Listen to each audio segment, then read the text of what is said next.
the nightmare of worldwide poverty, conflict, and suffering will cease.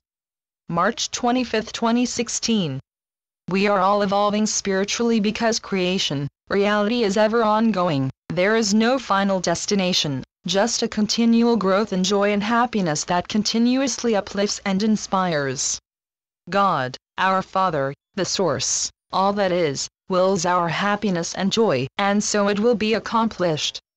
Life within God, where all life occurs, is an ever-expanding journey of joy.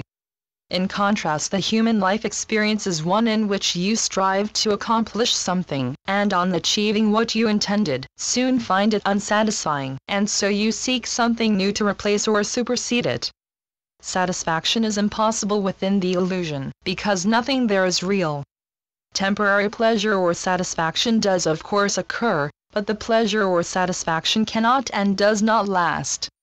Life is eternal, but human life is a very limited experience in which there is great striving to prevent, avoid, or deny the inevitable, death, that is driven by fear. But death is just a releasing of limitation and an opening into reality, fully conscious awareness of eternal existence within the oneness that is all that is. Reality is what all are seeking, but cannot find because they look outside themselves instead of within. Lasting joy and happiness, where you know and experience yourself as one with Source, and therefore with all of creation, can only be found within. That is why all your guides and mentors from the spiritual realms keep on stressing the absolute essentiality of taking time out daily, and also throughout the day, to go within and be in peace there with the inextinguishable divine light that dwells there, the real you. You will not find it elsewhere, as many self-help books might suggest, because there is no elsewhere. Within is reality, without is illusion or dream. However, you are so engaged with the illusion and with the distractions with which it constantly tempts you, and that includes anxieties, worries, accidents, illnesses, as well as the hoped-for but short-lived joys that you are constantly seeking, that you have great difficulty just spending downtime, that is quiet time alone and undisturbed by the noise of daily living. You actively seek distraction, on your computer, your phone, texting, listening to the radio, watching television, having upsetting arguments, and what you seek you find. Even when you decide to spend time in meditation, contemplation, chanting, praying, etc., you are still very much open to whatever distractions may arise because you expect nothing of note or importance to arise when you are alone, quiet, and feeling bored, fearful. In fact, you mostly expect to be disappointed because alone by yourself you imagine yourself as nothing, a small and insignificant being, even worthless, and you feel that you need the continual presence of others to even feel alive. Yet nothing could be further from the truth. When you allow yourselves to be quiet and allow your thoughts to flow unmolested, unengaged with, peace occurs. Initially it can be rather difficult to reach that state because your egoic mind, the mind that you use constantly in everyday living, keeps demanding your attention, or so it seems. It's just that you are so accustomed to responding, or rather reacting instantly to the distractions with which it presents you, that it has become an ingrained habit out of which you need to be trained. That ability to be aware of all input and to react instantly is very valuable at times. Driving the car, watching a small child in the swimming pool, it's the fight or flight instinct that has served you well for eons.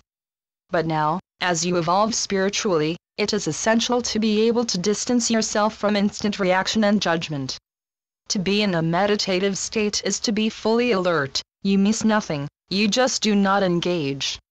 It is the difference between fishing in a quiet river, totally relaxed and at peace as you watch the water flow past, or taking part in or watching a competitive sport where you are fully engaged in every moment and aware only of the game. Both states are fine, but you need to be able to choose which one you wish to be in, and then be there. From childhood, as you become ever more aware of what is going on around you, up into adulthood, that reactive state of awareness becomes ever more efficient, so much so that you have to make a very positive effort, and practice constantly, to reach the meditative state of quiet alertness, which offers tremendous benefits both in terms of reduced stress and anxiety, and in seeing things with greater clarity as your emotions cease to control you. Emotions are very useful because they give you a very individual sense of who you are and what you like or dislike as a human. In reality, there is only love, which is all-encompassing and which brings you untold joy. Emotions are limiting, but often feel like incredibly powerful driving forces, which can seem to be utterly beyond your control. And many are controlled by their emotions. You see evidence of this all around you, from temper tantrum-driven infants to suicide bombers. Emotions, when you allow them to be your sole motivating intent, narrow your focus, often with laser-like intensity, so that you see only a very small part of the situation in which you are involved instead of the bigger picture, and so you react, frequently most unwisely, which leads to suffering and regret. To take time out daily to be quiet and alone, that is separated from human interactions and other worldly distractions, is an essential part of your spiritual evolution.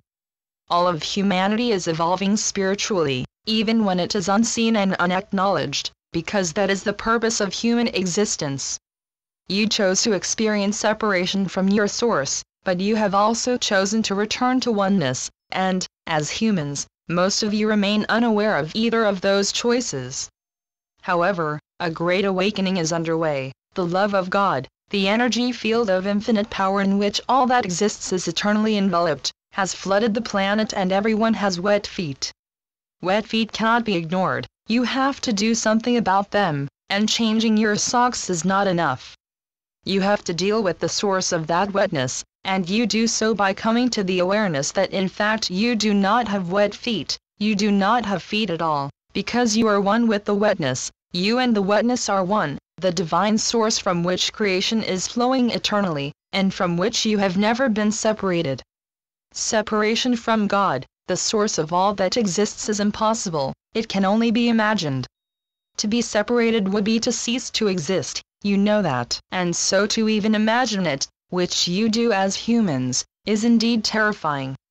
But that terror is also unreal, an imagined state that seems very real to you, especially as you look around and see the intense pain that many are suffering throughout the world. Humans attacking one another in fear, preemptive attacks in the hope of saving self by destroying another. But, as deep within you all truly know, an attack on another is an attack on oneself. It is the growing awareness of this that is leading you forward toward awakening from the dream. And in your growing awareness you see more clearly the insanity of the world and the violence and hatred it appears to encourage. The dichotomy between the hatred that you see demonstrated and the love that you want to share and experience is very confusing and unsettling for you. It seems that there is nothing you, as individuals, can do to change the world. And, if you view it like that, a need to change the world, there is no answer. Everyone has a different idea of who and what needs to be changed and how, and consequently harmonious cooperation to achieve peace on earth is impossible. You cannot change another. The only way forward, and many are now realizing this, is to change yourselves by claiming your true nature and living it. Yes, in the world you see the innocent and unarmed abused, tortured, and killed, and it has always been like this. But where love and reconciliation have been tried, they have worked. Do not allow yourselves to be persuaded that love does not work. It is the only thing that works. Refuse to engage in attack or defense, it is utterly against and in opposition to your divine nature, and you know it and feel intensely uncomfortable when you do.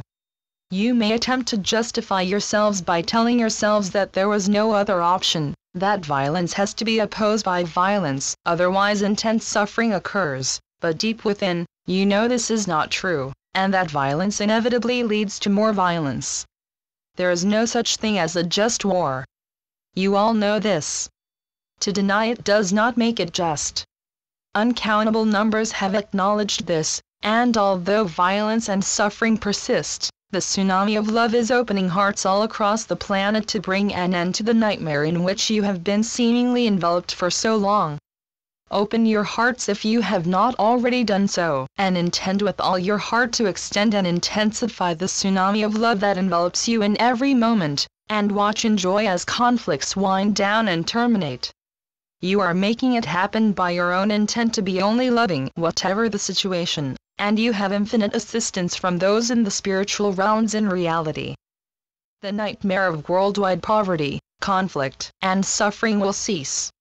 Avoid all temptation to express anger violently. When you feel uncomfortable emotionally, upset, angry, resentful, or hateful, you are coming from ego, which enjoys chaos and confusion and the discomfort it causes. So when you feel it, instead of acting on it, just let it go or wash over you and move on out. It will. In your intense awareness of anger, be strong, and instead of engaging with it, intend to expand your energy fields of love to integrate with the tsunami of love, so that you can love what has angered you and forgive it. Doing this brings you peace, although your ego may well attempt to persuade you not to be at peace but to express your righteous anger because you have been wronged. However, when you operate from your real self, from your quiet inner temple, peace and love flow through you, calming the storms that are arising within you and smoothing the troubled waters of your emotions.